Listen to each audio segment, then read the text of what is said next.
Hello friends, welcome back to my channel. Today we are in the craft room and we are going to create some really nice built-in bookshelves using the IKEA Billy Bookcases. I've always wanted to have something like this in my space and I never had the courage to do it. So when we moved into this new house, I decided, you know what, I'm gonna go for it. This is a much smaller space than I was in my previous house and I need all the storage I can get. So I said, you know what? I'm gonna do the bookcases. I'm gonna take you step by step through my process of how I got these bookshelves here. Aren't they so pretty? I love them. When I set out to make these, I really had no idea what I was doing. I just saw a bunch of pictures on Pinterest and I thought, yeah, I could do that. Am I a carpenter? No. Am I a contractor? No. But I am a girl with power tools and a plan. So let's do the built-in Billy bookcase hack.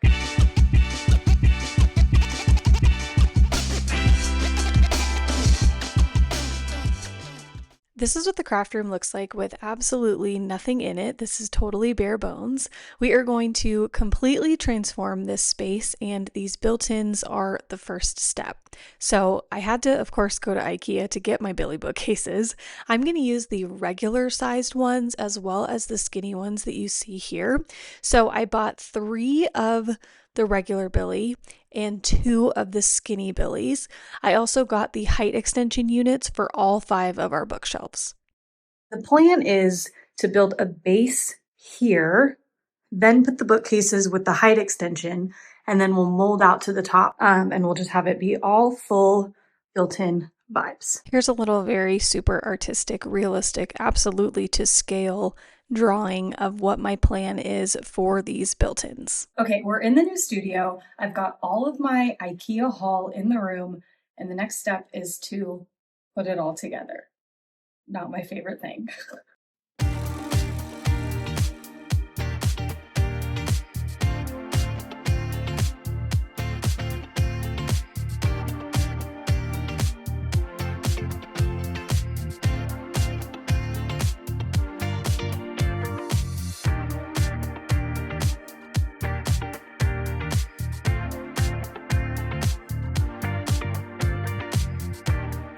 Once I had everything put together, I took my first of many trips to the hardware store. I got a lot of the wood that I'm going to use for framing on this trip. I'll have a list of what I used down below in the description box if you want an idea. I went to both Home Depot and Lowe's and kind of sourced things from both stores, just looking for the best deal and like exactly what I needed. And because I'm painting everything, I'm not getting like fancy wood. I'm literally getting the cheapest, like best wood I can find. The first thing we need to build are the bases for the bookshelves.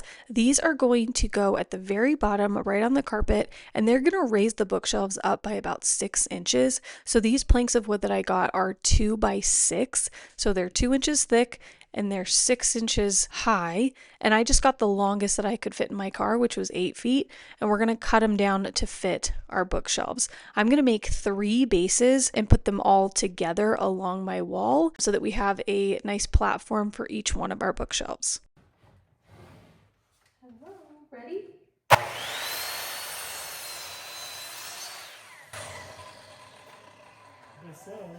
did it! There you go. It's my wooden block. This is piece number 1. It's really loud. It's really loud. Wow. But it's so nice. Hey, next Come on over. Here I go. Ready?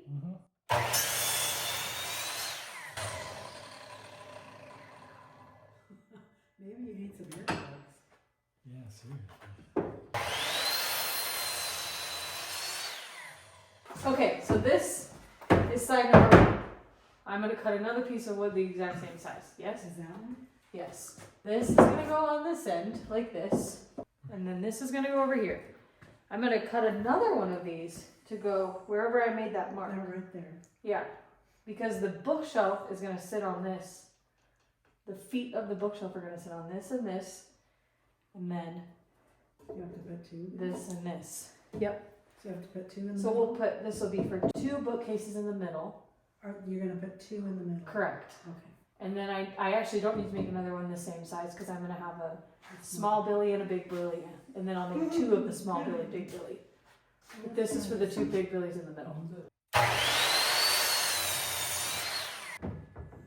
I'm just a woodworking girl. Okay, so that's the other side. So here's beam number dos. Please hand me beam number uno. Sir? Beam number uno. Okay.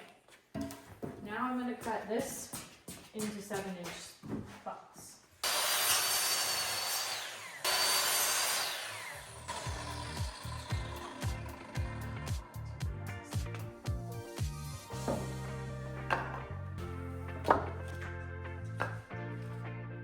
As I'm building the bases, I'm gluing the wood together, but I'm also going to use my brad nailer to nail them together. Now, honestly, this is the only thing I glued. If you want to be more secure and sturdy, you can glue all of the other wood pieces we're going to do later, but I just used my brad nailer for all of those. I wasn't gluing everything too.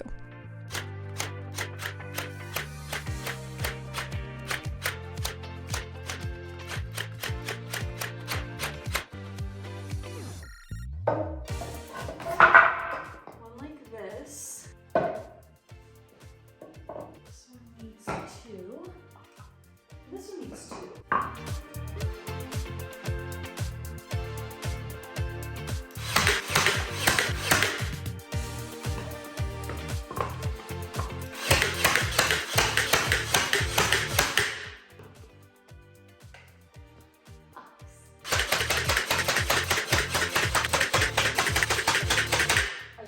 See? Okay.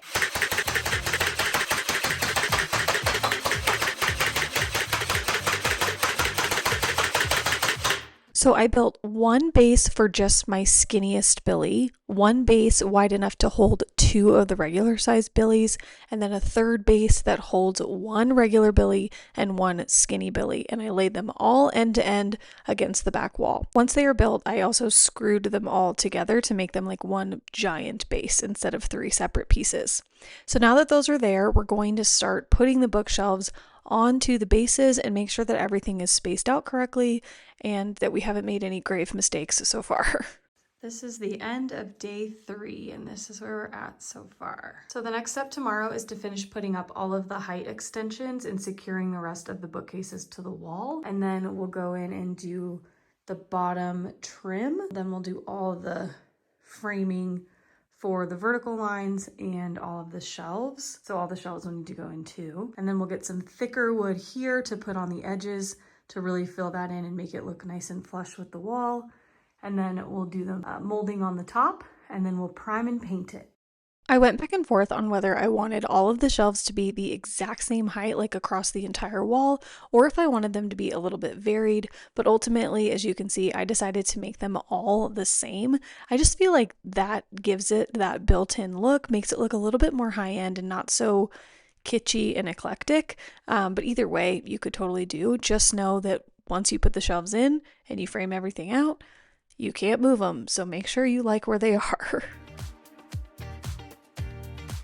So here's where we're sitting once our shelves are all in place. So now I can go through and cut all of my framing pieces. I'm using a 2-inch thick piece of wood here, or 2 inches wide, I guess. It's about 3/4 of an inch thick. And again, I just got the longest length I could fit in my car, so 8 feet. And I'm going to cut these down to fit both of the vertical pieces, so covering up the seam between each of our bookshelves to make them look like one solid piece. And then I'm also going to frame out each individual shelf. What I'm going to cut first though are the pieces of framing. These are the same as the rest of them, but I'm going to cut out the ones for the very bottom of the bookshelves first so that I can then place the framing pieces on the very bottom of the bookshelf that's going to go right up against the carpet.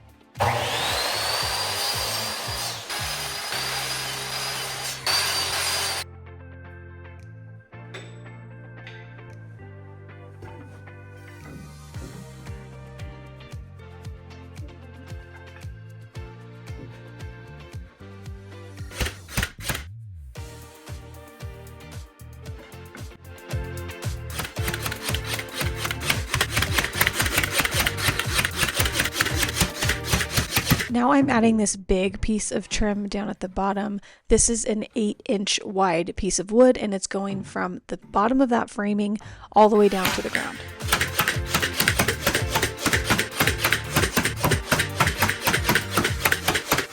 Okay, this obviously isn't perfect because I didn't do it straight, or this piece of wood was, well, the wood's straight. I just didn't do it straight.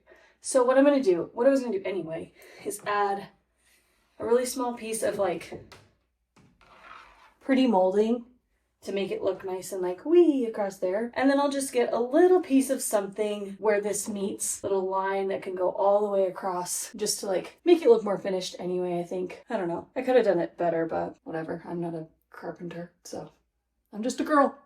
So I'm gonna do the same thing, hopefully straight this time, over there.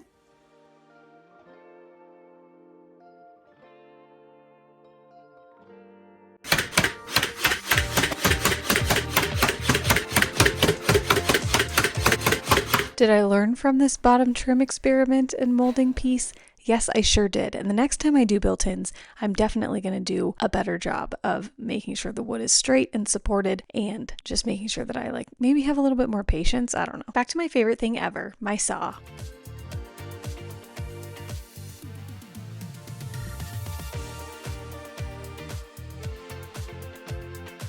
I'm starting with the vertical framing pieces, and then I'll move on to all of the shelving pieces.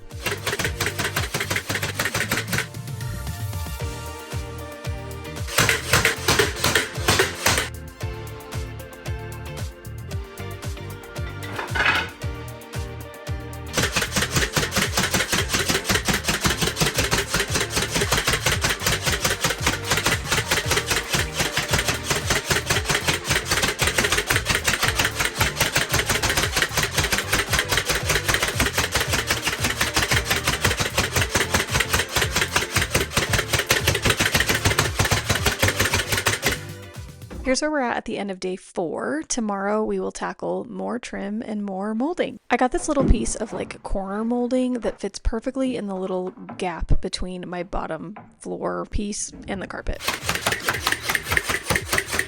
See, you'd never even know I made a mistake. Next, I added my 2 thicker pieces of framing to either end of the bookshelf to make them flush with the wall. I found this piece of molding that's like maybe 1 inch in height or thickness, and it's the perfect little piece to cover up my other blunder on this bottom trim piece. So what I'm going to do is cut them to fit the size of the shelves, and we're going to just put them in between the shelving lines, not all the way across flush with the whole thing. I'm just going to cut them into little pieces to match up with the shelves.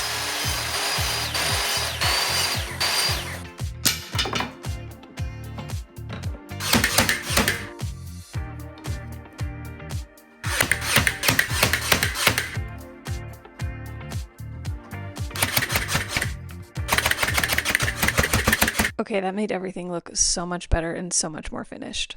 Next, I'm going to add a little bit more framing to the very tops of my bookshelves so that I have something to nail my actual molding piece into. I wanted something a little bit thicker, a little bit more substantial that would be able to hold the molding in place. I didn't want to nail it just directly to the bookshelf.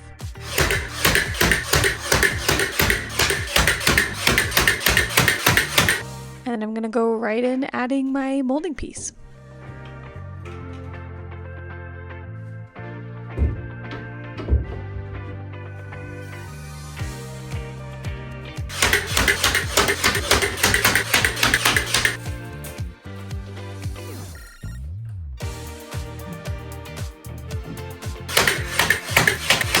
I'm giving my nail gun a brief break, and I'm going to fill in all of the holes in my bookshelves. I think this is one of the things that really takes this from like IKEA to looking like a high-end built-in, and you don't need these holes anyway because your shelves are not going to be adjusted. So I'm just using some wood filler and a little putty thing, and I'm going to fill all of these holes in. And that's the end of day 5. Tomorrow we do more molding.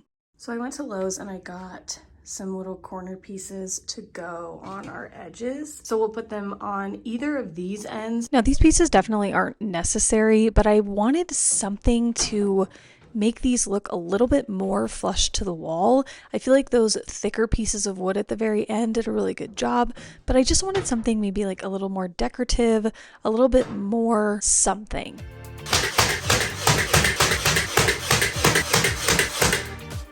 They just give it, I think, another level of the built-in high-end look. Now, we don't need to look too closely at the bottom because that doesn't look good, but the sides, I think, look really good.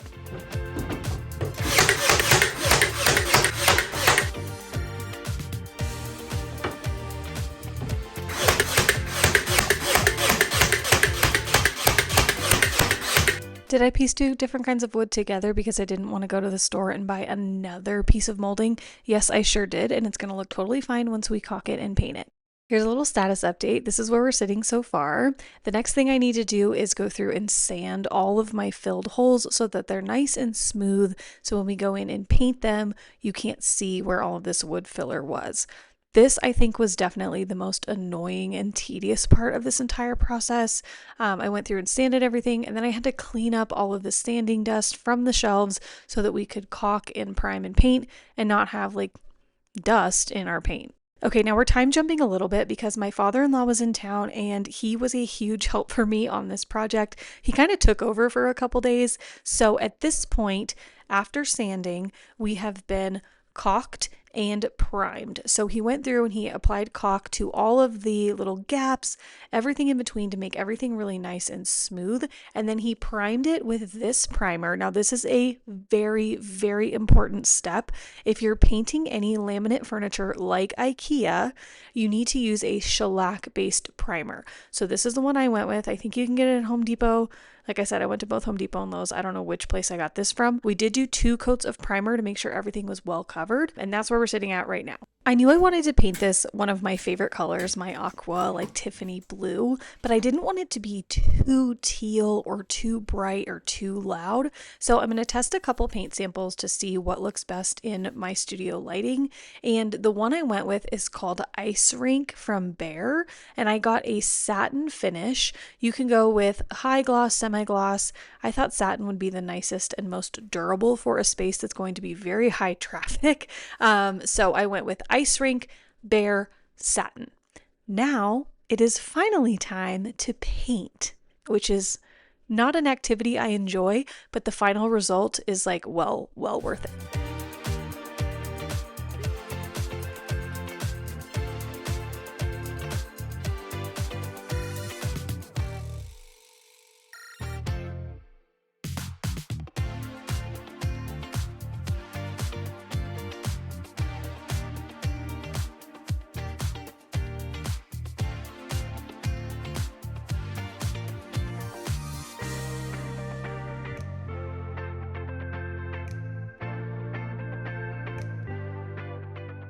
I did enlist help on the second coat, so I did 2 coats, let that dry for a day or 2, and then I peeled up all of my tape, which is always so satisfying.